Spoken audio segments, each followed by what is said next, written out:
Hello बच्चों, क्या हालचाल। कैसे हैं आप सब। मैं आपसे नाराज हूं, आप लोग जो है वीडियो देखते जरूर हैं लेकिन चैनल को सब्सक्राइब नहीं करते हैं। तो चैनल को सब्सक्राइब कर दीजिए। वीडियो स्टार्ट करने से पहले चलिए वीडियो स्टार्ट करते हैं। आज हम पढ़ने वाले हैं स्पर्मेटोजेनेसिस के बारे में। स्पर्म कैसे बनते हैं, स्पर्म का फॉर्मेशन कैसे होता है, इसके बारे में पढ़ने वाले हम। तो मेरे बच्चों, होता क्या है यहाँ पर, ये हमारे पास स्क्रोटम में यहाँ टेस्टिस होते हैं दो। ये टेस्टिस होते हैं। इस टेस्टिस में यू लोब्यूल्स होते हैं 20 to 50 लोब्यूल्स होते हैं। इस टेस्टिस में, हर एक टेस्टिस में 250 से लेकर 270 टेस्टिक्यूलर लोब्यूल्स होते हैं। ठीक है। इन टेस्टिक्यूलर लोब्यूल्स में सेमिनिफेरस ट्यूब्यूल्स होती हैं कुछ ऐसी। इस सेमिनिफेरस ट्यूब्यूल को काट के ट्रांसवर्स सेक्शन करके हम देखेंगे तो कुछ ऐसी सेमिनिफेरस ट्यूब्यूल दिखेंगी। इस सेमिनिफेरस ट्यूब्यूल में क्या होता है, सेमिनिफेरस ट्यूब्यूल में क्या होगा, सेमिनिफेरस ट्यूब्यूल में आपके होती हैं सटोली सेल्स। क्या होती हैं, सटोली सेल्स होती हैं। यहां पर ऐसे काफी सटोली सेल्स पाई जाती हैं और इनके पास में होती हैं ये कौन सी, स्पर्म मदर सेल्स। ये क्या होती हैं, स्पर्म मदर सेल। ये क्या होती हैं, स्पर्म मदर सेल्स। और यहां पर कुछ इंटरस्टिशियल स्पेस में, इसको हम क्या करेंगे, सॉरी नीचे गिर गया था, इसको उठाने के लिए तो उठना पड़ा मेरे को। यहां पर क्या है, ये बीच बीच में यहां पर कुछ सेल्स पाई जाती हैं। इन सेल्स को क्या कहते हैं हम, इन सेल्स को लेडिंग सेल्स कहते हैं। क्या कहते हैं, लेडिंग सेल्स। तो मेरे प्यारे बच्चों, सब खेल दिमाग का है। दिमाग में क्या होता है, हाइपोथैलेमस में, हाइपोथैलेमस से हाइपोथैलेमस से एक हार्मोन रिलीज होता है जिसे कहते हैं गोनाडोट्रोपिन हार्मोन। ये हार्मोन क्या करता है, पिट्यूटरी पे काम करता है, पिट्यूटरी ग्लैंड पे। ये पिट्यूटरी ग्लैंड क्या करती है, दो हार्मोन रिलीज करती है, LH और FSH, ल्यूटिनाइजिंग हार्मोन और फॉलिकल स्टिमुलेटिंग हार्मोन। इसको मेंस में FSH को ICSH भी कहते हैं, इंटरस्टिशियल स्पर्म सीक्रेशन हार्मोन। तो ये हार्मोन क्या करते हैं, ये हार्मोन काम करते हैं इन लेडिंग सेल्स पे। इन लेडिंग सेल्स को जाके क्या करते हैं, ये टारगेट करते हैं। ये लेडिंग सेल्स क्या करती हैं फिर, टेस्टोस्टेरोन, टेस्टोस्टेरोन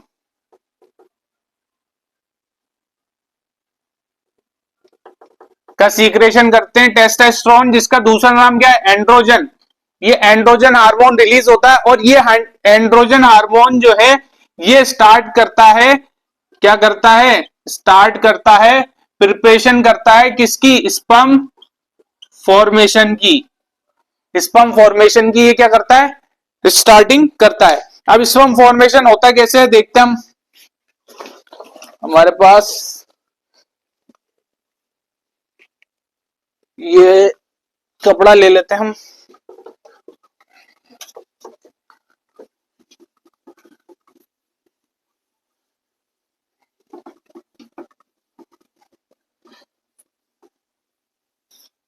देखिए, हमने देखा था सेमिनिफेरस ट्यूब्यूल्स में हमारे पास क्या थी, बहुत सारी स्पर्म मदर सेल्स थी। क्या थी, बहुत सारी स्पर्म मदर सेल्स थी। ये कैसी होती हैं, डिप्लॉइड होती हैं, 2n होती हैं डिप्लॉइड। कैसी होती हैं, डिप्लॉइड होती है मेरे बच्चों, मेरे प्यारे बच्चों, कैसी होती है, डिप्लॉइड होती है। कैसी होती है, द्विगुणित होती है, 2n होती है। इनमें कितने क्रोमोसोम होते हैं, 46 क्रोमोसोम होते हैं। क्रोमोसोम कितने होते हैं इनमें, 46 होते हैं, 46 क्रोमोसोम होते हैं। ठीक है। ये इन्हें कहते हैं हम sperm mother cells, sperm mother cell. इन्हीं का दूसरा नाम होता है स्टेम सेल्स। स्टेम सेल्स क्यों कहते हैं, क्योंकि ये जनरेट करती हैं, ये क्या करती हैं, स्पर्म जनरेट करती हैं, इसलिए इन्हें क्या कहते हैं, स्टेम सेल्स कहते हैं। तो सबसे पहला जो सबसे पहला फेज जो होता है वो क्या होता है? फेज ऑफ, सबसे पहला फेज होता है phase of multiplication, multiplication, phase of multiplication. सबसे पहला फेज क्या होता है? मल्टीप्लीकेशन। ये डिप्लॉइड जो सेल्स हैं, स्पर्म मदर सेल, ये क्या करती है? मल्टीप्लाई करती है। कैसे करती है? माइटोसिस करके। माइटोसिस क्या होता है? समसूत्री विभाजन, जिसमें क्या होता है? कैरियोकाइनेसिस होता है और साइटोकाइनेसिस होता है। यानी ये इक्वल इक्वल क्या होता है? इक्वल डिवीजन होता है। ये इक्वल डिवीजन होता है, यानी इसमें सब कुछ सेम रहेगा, साइटोप्लाज्म भी सेम रहेगा और इसमें नंबर ऑफ क्रोमोसोम भी सेम होंगे। यानी यहाँ पर जो सेल बनेगी, यहाँ पर स्पर्म मदर सेल से जो सेल बन रही है, इनमें भी क्या होंगे? 2n 2n 2n क्या होंगे? क्रोमोसोम पाए जाएंगे और इनका साइटोप्लाज्म भी इसके बराबर ही होगा। और इन सेल्स को हम क्या कहेंगे? स्पर्मेटोगोनिया,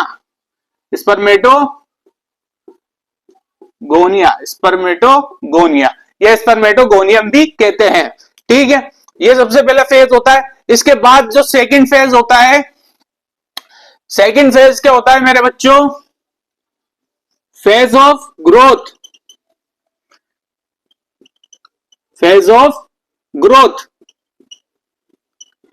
ग्रोथ इन्हीं स्पर्मेटोगोनिया सेल से, ये स्पर्मेटोगोनिया सेल्स, इनमें से एक स्पर्मेटोगोनिया सेल्स मान लीजिए, ये क्या करती है? ये ग्रोथ करती है। ये स्पर्मेटोगोनिया सेल है और इसमें होता है सबसे पहले meiosis first. Meiosis first, meiosis first से क्या होता है? ये क्या होता है? ये इक्वल डिवीजन नहीं होता है, इसमें ये हाफ डिवीजन होता है। इससे क्या बनते हैं? हाफ क्रोमोसोम बनते हैं। 2n डिप्लॉइड स्पर्मेटोगोनिया सेल से n सेल बने, n क्रोमोसोम वाले सेल्स बने। यानी दो सेल्स बनेंगे जिनमें क्रोमोसोम क्या हो जाएंगे? हाफ हो जाएंगे। यानी 2n से n हो जाएंगे। यानी 46 क्रोमोसोम से अब 23 क्रोमोसोम ही बचेंगे, 23 क्रोमोसोम ही बचेंगे, 23 गुणसूत्र ही इनमें अब बचेंगे। तो ये जो है, इन्हें नाम दिया जाएगा प्राइमरी स्पर्मेटिड स्पर्मेटोसाइट। इन्हें क्या नाम दिया जाएगा? Primary spermatocyte. ये प्राइमरी स्पर्मेटोसाइट जो है, इन ये क्या बहुत सारी बन जाएंगी, इनकी ग्रोथ होगी और बहुत सारी ये प्राइमरी स्पर्मेटोसाइट बन जाएंगी। इसके बाद क्या होगा? तीसरा फेस होगा फेस ऑफ मैच्यूरेशन, सॉरी, इसमें तीसरा फेज क्या होगा? Phase of maturation. इसमें क्या होता है? इसमें यह होता है कि ये जो दो हमारे पास n और n फर्स्ट प्राइमरी स्पर्मेटोसाइट बनी थी, इनमें क्या होगा? इनमें होगा मियोसिस सेकंड, मियोसिस सेकंड होगा। ये मियोसिस सेकंड क्या होता है? ये भी इक्वल डिवीजन होता है, सेम माइटोसिस की तरह होता है, इक्वल डिवीजन होता है। इससे क्या होंगी? 4 n सेल बनेंगी, यानी 4 इक्वल डिवीजन होता है, 2 से 4 क्या बन जाएंगी? सेल्स बन जाएंगी और उन सब में क्या होगा?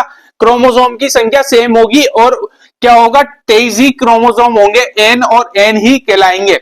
तो ये जो है, ये कहलाएंगी सेकेंडरी स्पर्मेटोसाइट। ये क्या कहलाएंगी? Secondary spermatocyte. ये क्या कहलाती है? Secondary spermatocyte. अब ये जो सेकेंडरी स्पर्मेटोसाइट है, ये सेकेंडरी स्पर्मेटोसाइट जो है, ये आगे जाके हम थोड़ा सा इसको रफ कर देते हैं। चलिए यहीं पर ही कर लेते हैं, यही लिख देते हैं। इसी में कंप्लीट कर लेते हैं इसको। ये जो सेकेंडरी स्पर्मेटोसाइट है, अब क्या होगा, ये सेकेंडरी स्पर्मेटोसाइट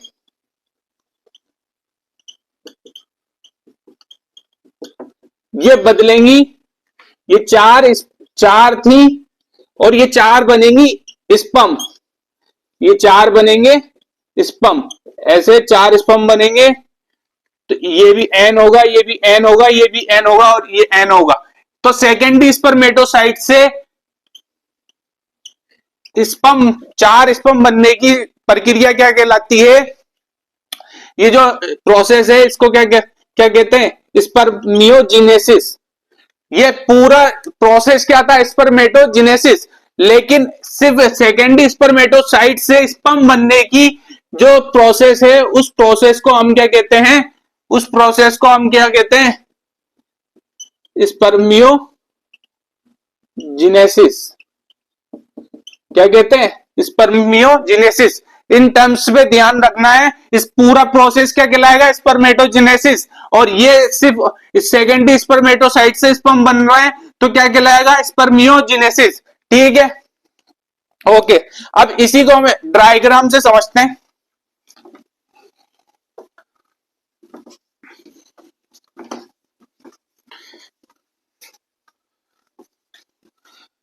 तो बच्चों सबसे पहले क्या हुआ, ये थी sperm mother cell, sperm mother cell. ये कैसी थी, डिप्लॉइड। इसमें क्या हुआ, माइटोसिस हुआ, समसूत्री विभाजन हुआ, क्या बनी, स्पर्मेटोगोनिया या स्पर्मेटोगोनियम।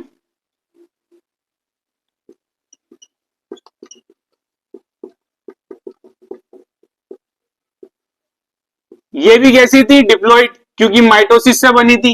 स्पर्मेटोगोनियम में क्या होगा, सबसे पहले क्या होगा, मियोसिस होगा, मियोसिस फर्स्ट होगा। तो यहां पर एक स्पर्मेटोगोनियम से क्या हो जाएंगी, दो, ये एन और ये एन, ये क्या बन जाएंगे, ये बन जाएंगे प्राइमरी स्पर्मेटोसाइट।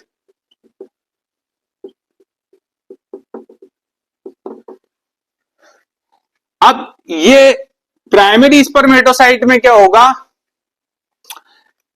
मियोसिस सेकंड होगा। क्या होगा, मियोसिस सेकंड होगा। तो ये क्या होता है, इक्वल डिवीजन होता है, सेम माइटोसिस की तरह होता है। तो इसमें क्या होगा, एन, ये दो एन कोशिका थी, दो एन सेल थी, इन्हीं से चार बन जाएंगी एन सेल्स। यानी यहां पर क्रोमोसोम नंबर सेम रहेंगे, 23 और साइटोप्लाज्म भी सेम रहेगा। तो ये बन गया आपके, ये चार बन गए, इन्हें हम कहेंगे सेकेंडरी स्पर्मेटोसाइट। इन्हें क्या कहेंगे, सेकेंडरी स्पर्मेटोसाइट। अब इनसे सेकेंडरी स्पर्मेटोसाइट से चार स्पर्म बनेंगे। इस प्रक्रिया को क्या कहेंगे, स्पर्मियोजेनेसिस। इस प्रक्रिया को क्या कहेंगे, स्पर्मियोजेनेसिस। ठीक है, अब हम इसी को एक और चीज समझा देते हैं आपको।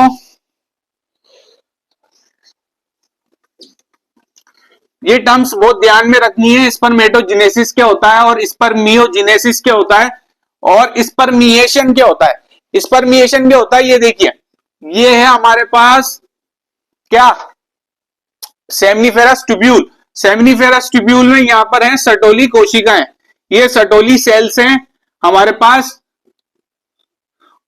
अब यहां पर जो है, यहां पर आप देखेंगे, यहां पर ये जो सेल्स होगी, ये होगी स्पर्म मदर सेल।